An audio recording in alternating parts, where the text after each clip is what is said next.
right, fair skill. All right, that's fine. I didn't want to catch punts.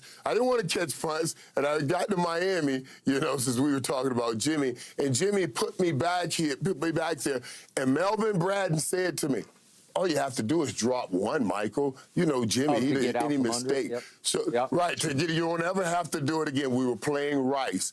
And I was like, we're going to beat Rice. We'll beat Rice. And that first punt came, and I did drop that punt. You dropped it. On purpose? I dropped it. I won't say I dropped it on purpose, but I dropped it. He said I'll never catch it again, and I never did. So that's just my quick story. It was the only time. All right. It's the only time. Yeah, I remember your predecessor at receiver, Butch Johnson. This is going way back in the day. He once caught a big touchdown pass from Roger Staubach in the Denver Super Bowl victory. But Landry used to make him catch punts, and he despised it.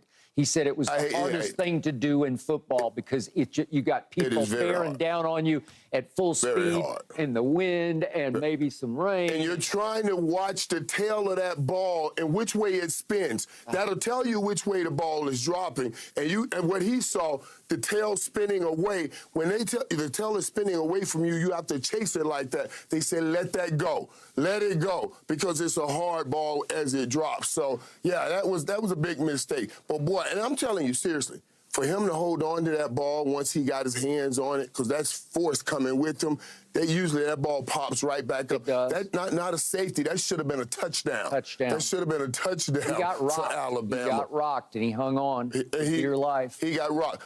Also, Skip, we were talking about it earlier, Skip. This I thought about, because I remember talking to Hafiz about the game, and I said, man, I wanted Michigan to win, as I told you guys the other day. And I said, man, the only way I see it is if Melrose if Jalen kind of fall back to how he started the season a little bit. Yep. You know what I mean? And then I started, and I said to him, I said, no, I really like that kid's story. And he stood up for himself. I want him to somehow have a good game, but still work it out for Michigan. But I think the layoff was a little too long for him. It may have been. He had a good rhythm going. And late in this game, they had a chance to win this game. That throw right here that he missed, and I said, oh, man, those were throws that if you make these throws, you're right.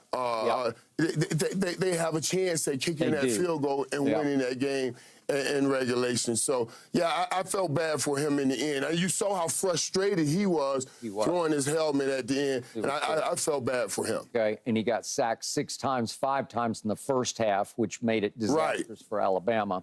Okay, in the end of regulation, I did not think the other quarterback, J.J. McCarthy, was capable under this kind of pressure and this kind of duress from the Alabama defense, which had figured him out in the second half.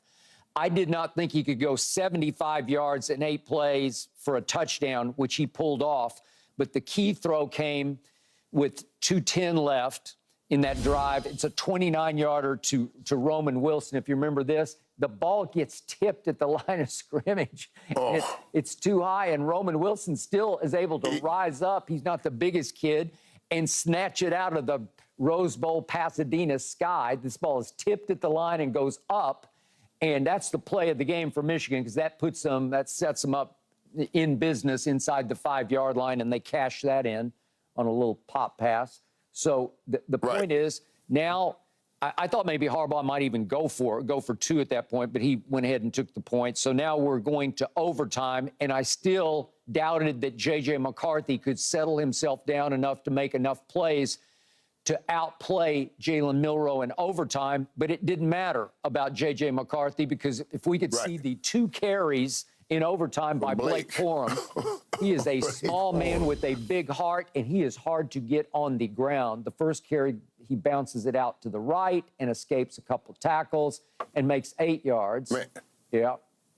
Right, and I'm telling you, you said great following his blockers right here. He is. And I thought, what they tell you in 2-minute drills in games like this, get that first down. Yeah. If you get the first down, everything settles down. So my thought here was, okay, that's a good first play, 8 yards. You get this first down, this may work out. Yeah. And then the next play, it was... Yeah, and Michael, does he remind you at all just a little bit of Emmett where he can duck and dart behind big offensive linemen. It's just hard to find him before he, skitters upfield. Is there any Emmett going on there? In hitting balance, in what I call hitting balance. Yeah. That touchdown play when he run. That's hit. Emmett would do that all. It's his hit balance. One person would hit him this way, he'll balance back up, get hit back that way, and spin right on in the end zone. I've seen him do that many a time. And what a great run this is. And I thought he was down at the 3, but it's a neck tackle, and he spins out of it.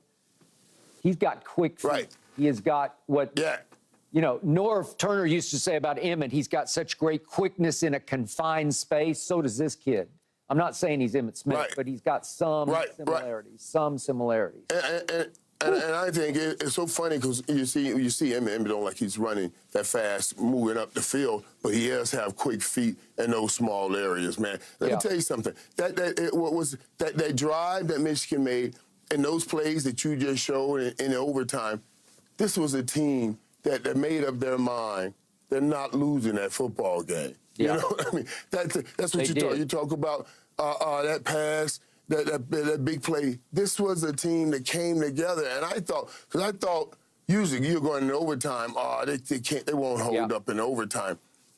Agreed. They were the fresher team. They were the team that was more ready to say, let's keep battling. So I said to myself, this team's not losing. Yep. Okay, so now we get to Alabama's final possession. They got to match 7 to keep the game going in overtime, to get it to double overtime.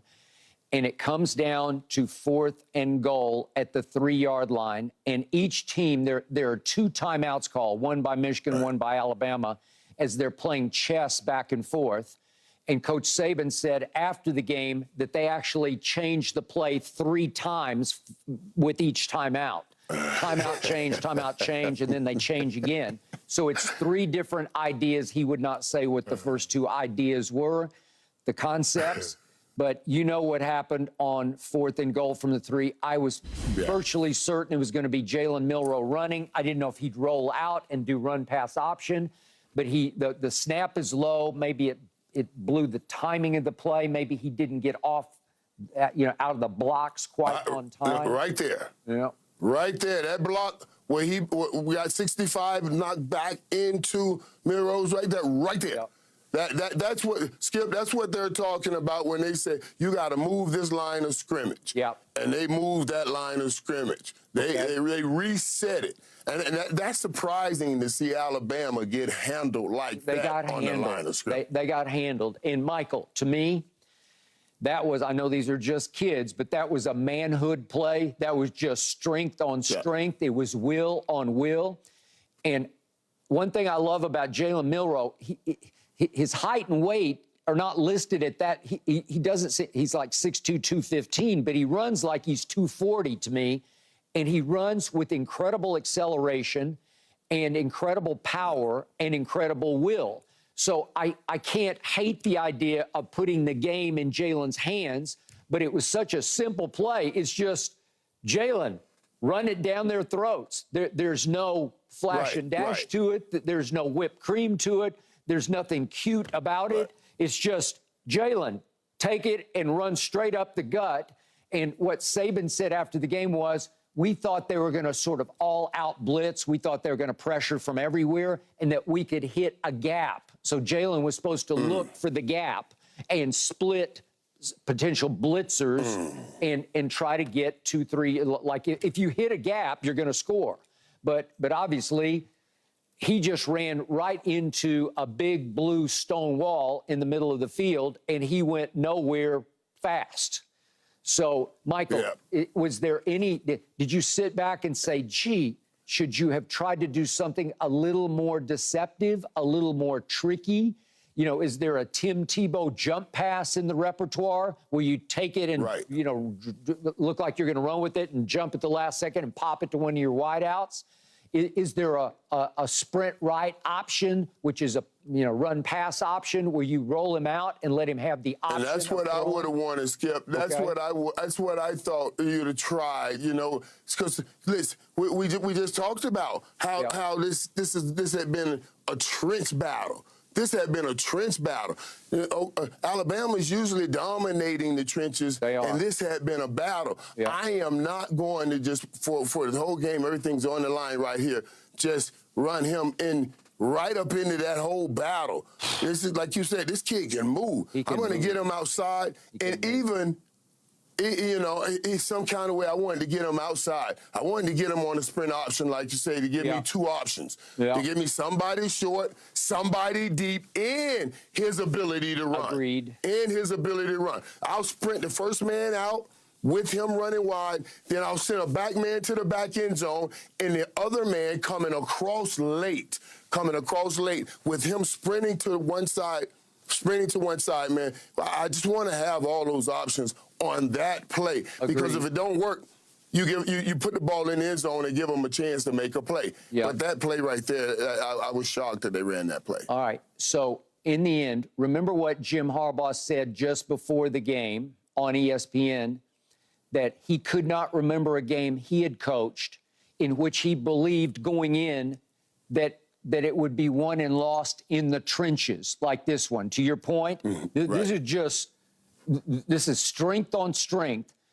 Who is going to be the mentally and physically tougher team in the interior offensive, defensive lines? And I think Michigan finally asserted its will. And by the way, that kid who's from out here in Orange County, that Mason Graham from Michigan, he was just unblockable. I got to tell you. The defensive player of the game. He was. That defensive player of the game. He was insanely incredible. 55. Now, and also, you know That's what? exactly I heard right. Jenkins. Right, I heard Jenkins talking about it too. And Jenkins said, which I told you guys shocked me. He was like, listen, we knew right away when we made that first hit. He says, you can tell if somebody's in for the fight all day. Yeah. And I was like, boy, that's Alabama. Stop playing, boy. You up there talking noise now. That's Alabama. Alabama's always in for the fight. But Skip, even that, when you watch those kids, they got great personalities, man. It made me want to root for them. You know, that Jenkins kid, I'm watching him afterwards. I was like, he had a great personality. He's going to play. He's going to be doing TV afterwards. He is. Because he's a great-looking kid. I agree. Yeah, I really enjoyed it. I enjoyed it. Father could play.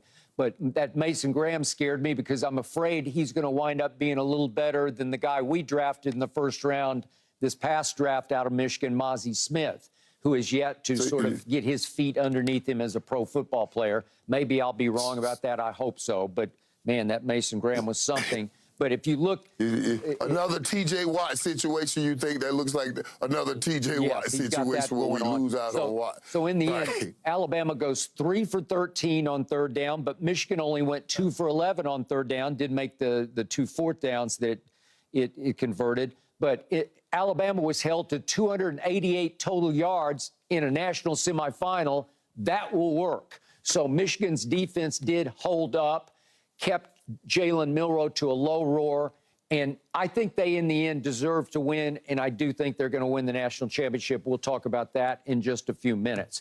All right, we got to get Richard Sherman back involved here in just a couple of minutes. He says the Cowboys should rest their older stars Sunday at Washington. Rest their older... Really? Okay, let's talk about it. No mercy, no mercy, no mercy.